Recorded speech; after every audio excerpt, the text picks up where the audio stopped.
하나님께서 홀로 영화 받으신 줄 믿습니다. 네, 사람들은 좋은 냄새, 좋은 향기를 좋아합니다. 네, 이번 주 어떤 향기를 맡으셨습니까? 음식 냄새죠. 네, 음식 장만하시면서 음식 냄새를 맡으셨을 것 같습니다.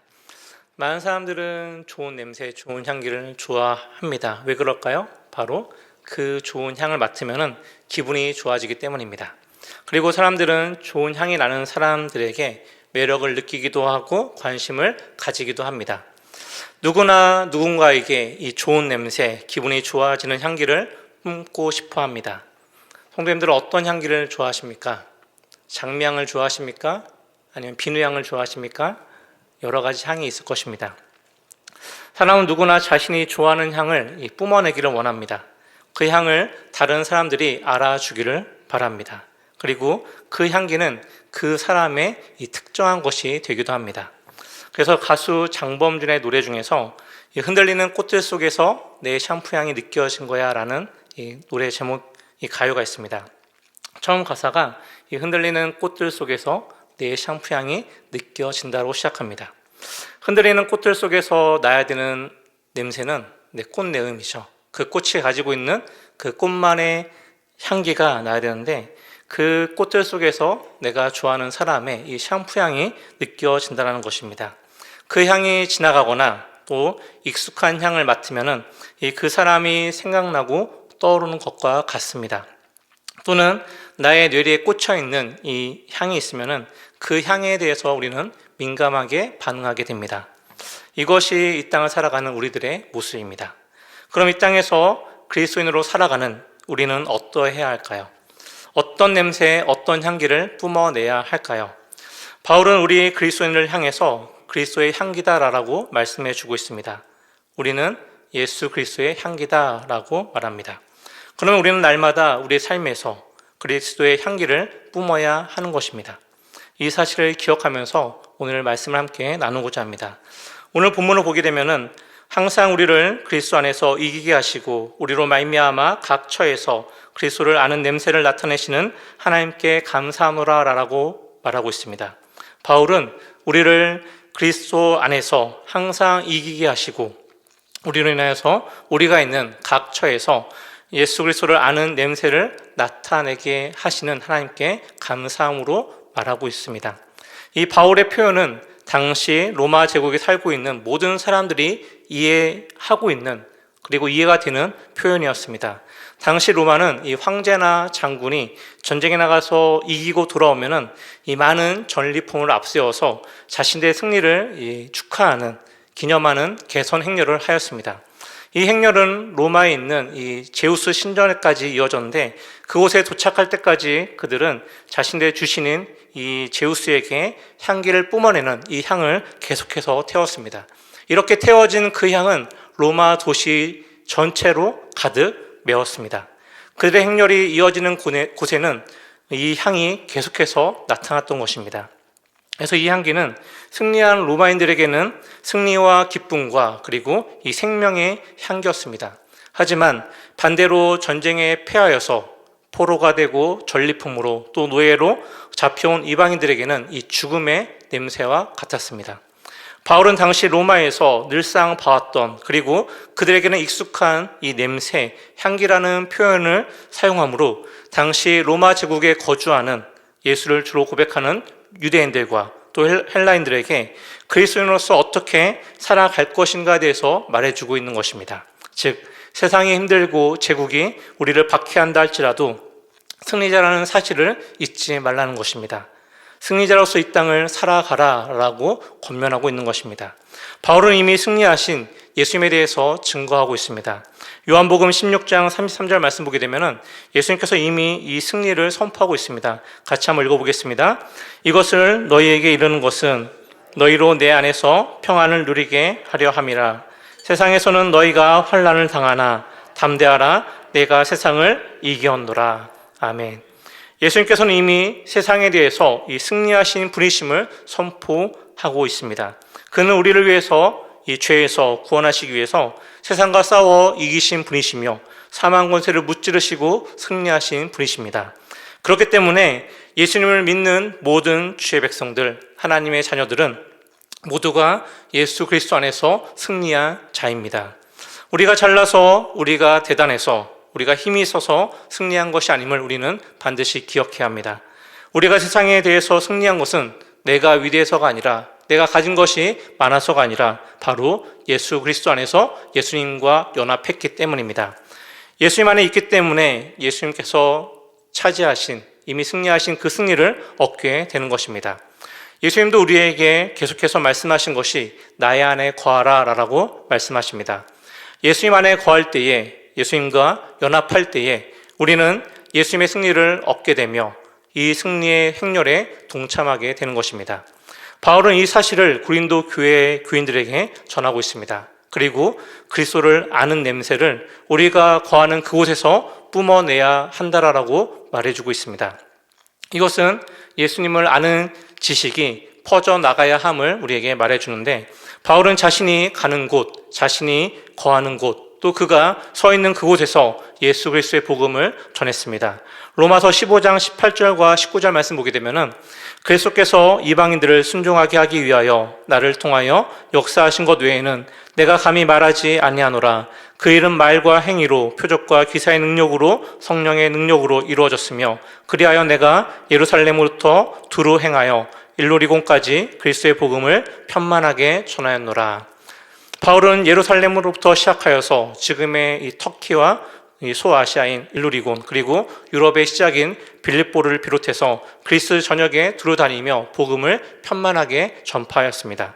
뿐만 아니라 바울은 유대인의 이 분봉왕인 아그리빠와 유대 총독 이 베스도 앞에서도 예수 그리스도에 대해서 전하였습니다. 사도행전 26장의 내용이 바로 이 사실들을 잘 기록하고 있는데, 그 중에서 26장 22절과 23절 말씀 보게 되면은 하나님의 도우심을 받아 내가 오늘까지 서서 높고 낮은 사람 앞에서 증언하는 것은 선지자들과 모세가 반드시 되리라고 말한 것밖에 없으니 곧 그리스도가 고난을 받으실 것과 죽은 자 가운데서 먼저 다시 살아나사 이스라엘과 이방인들에게 빛을 전하시리라 함이니이다 하니라.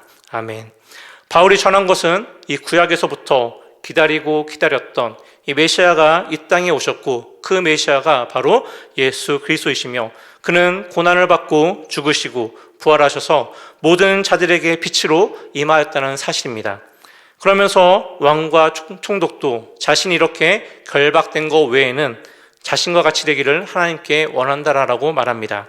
바울은 그가 거하는 곳, 또 만나는 모든 자들에게 예수 그리스도의 복음을 전했던 것입니다. 그렇습니다. 그리스도의 향기를 내뿜는다는 것은 예수님의 복음을 전하는 것입니다. 이것은 단순히 예수님을 아는 지식을 전하는 것을 뛰어넘는 것입니다. 우리는 말로 복음을 전하는 것을 전도라고 생각합니다. 물론 맞는 말입니다. 하지만 우리의 이러한 생각을 뛰어넘어야 합니다. 입으로만 단순한 지식을 전하는 것이 아니라 죽을 수밖에 없는 죄인인 우리를 사랑하신 그 하나님의 사랑을 알고 또 그 사랑을 받아 누림으로써 우리의 죄를 대속하기 위하여 이 땅에 오신 예수 그리스도를 나의 주로 영접하고 온전히 그분만을 예배하는 모습으로 살아가는 것입니다. 말로만 전하는 것을 넘어서서 우리의 삶을 통해서, 예배의 삶을 통해서 그들에게 증거하는 것입니다.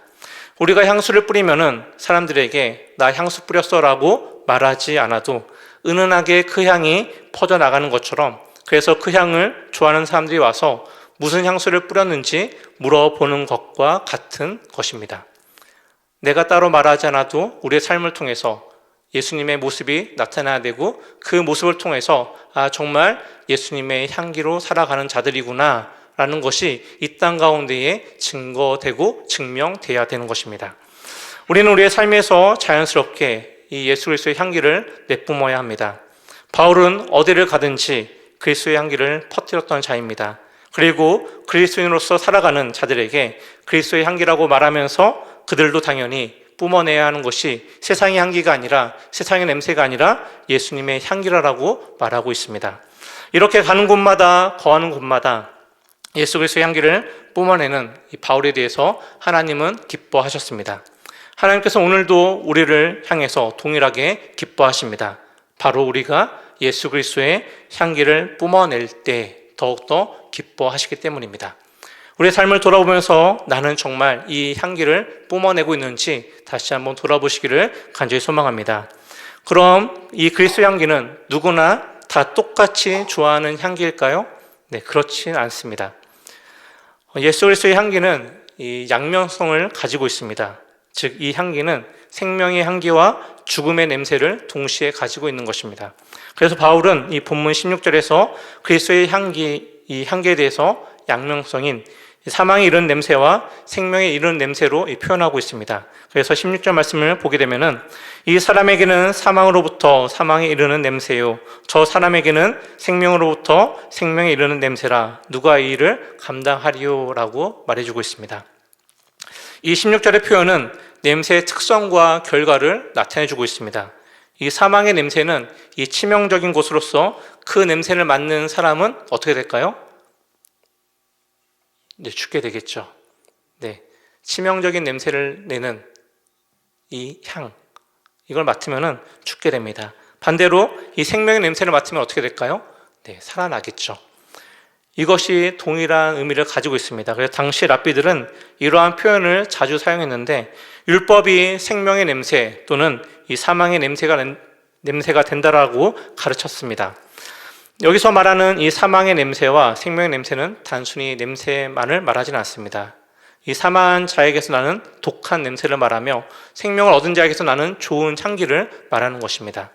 어떤 이들에게는 예수 그리스도가 죽은 자로서 단지 죽음의 냄새를 줄 뿐이지만은 예수님을 믿는 자들에게는 그리스도가 살아 역사하시는 자로서 우리에게 이 생명의 냄새를 준다라는 사실입니다.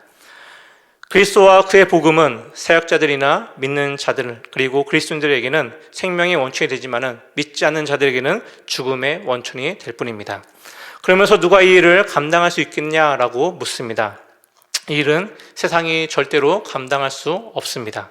왜냐하면 그들은 예수 그리스도를 거부하고 빛되신 주를 외면하고 오히려 그를 미워하고 죽였기 때문입니다.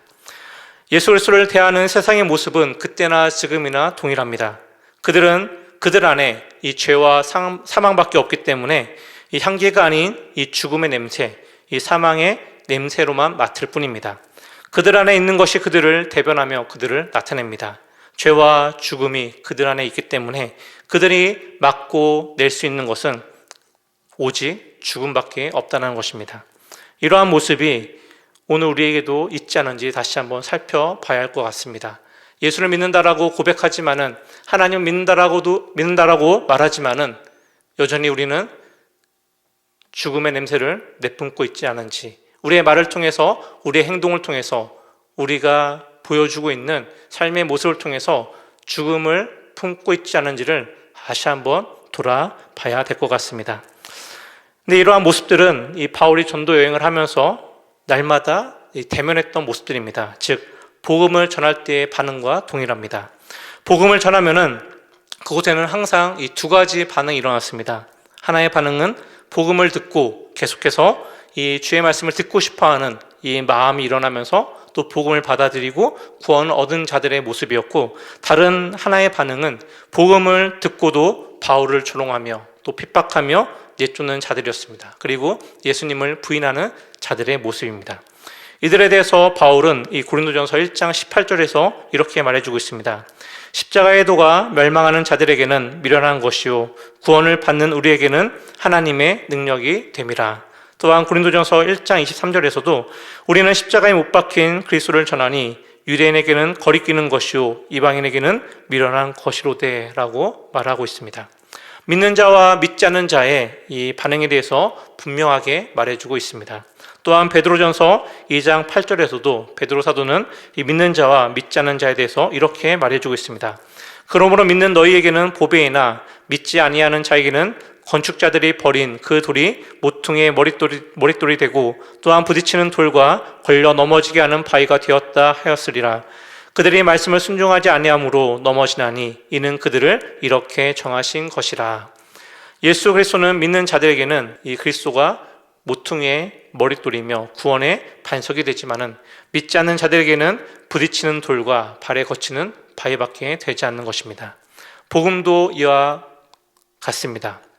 믿는 자들에게는 생명에 이르게 하는 요인이 되지만은 믿지 않는 자들에게는 사망에 이르게 하는 요인이 되는 것입니다. 하나님의 말씀은 신속하고 정확하며 강력하여서 구원 아니면 멸망입니다. 중립은 없습니다. 가운데서 중립을 지킬 수 없는 것이 바로 복음입니다. 복음을 듣고 행하느냐, 또는 듣고도 행하지 않느냐, 혹은 아예 듣지 않느냐, 여기에 결과가 정해져 있는 것입니다.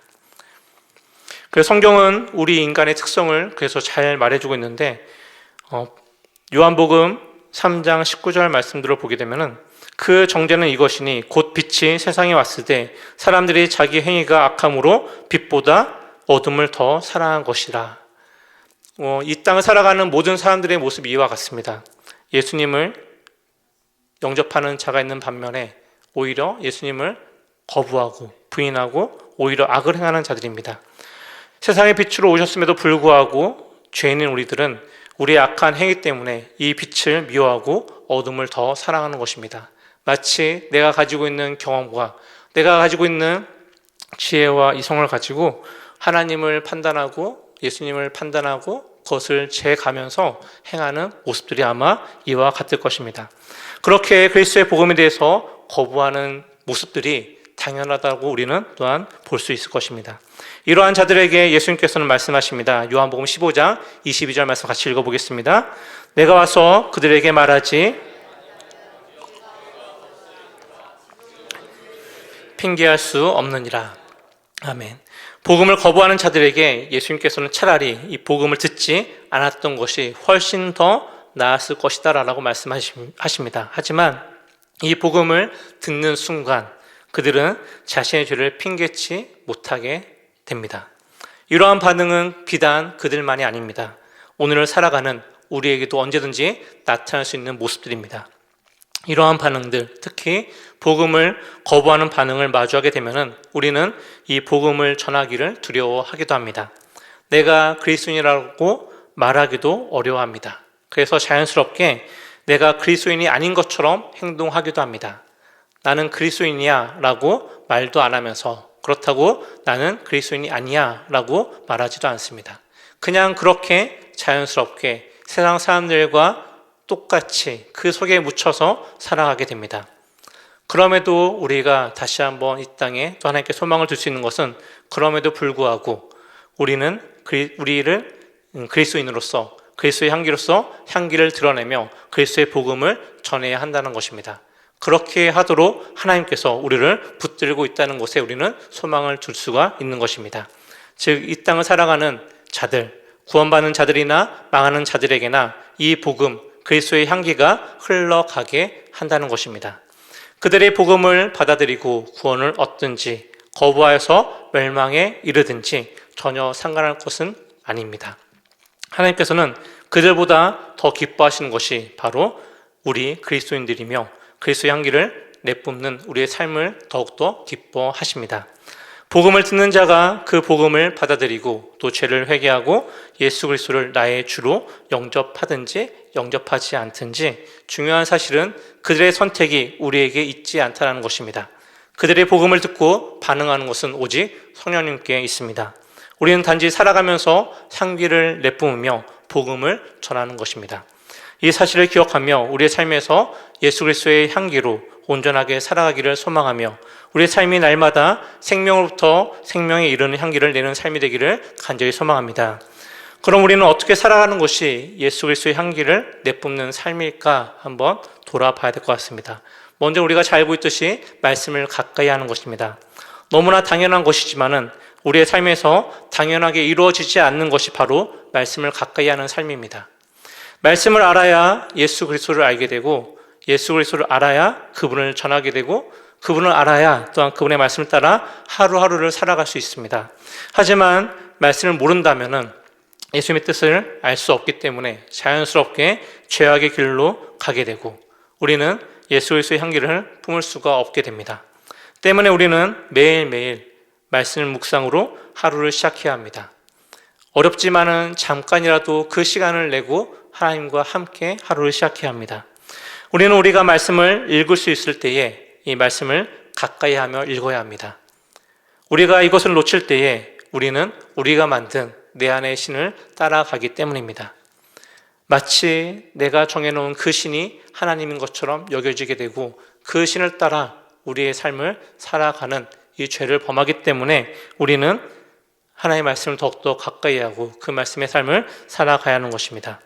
그리고 그들에게, 우리가 만나는 그들에게 삶을 통해서 그 말씀을 증거해 줘야 됩니다. 두 번째는 예수님 안에 거해야 합니다. 우리의 힘으로는 세상과 맞설 수 없습니다. 우리는 오히려 실패하고 넘어질 수밖에 없는 존재들입니다. 하지만 하나님 안에, 예수 그리스도 안에 있을 때에 우리는 승리의 영광을 누리게 됩니다. 예수님께서 이미 승리하신 이 승리의 영광과 은혜가 우리 안에 있는 것입니다.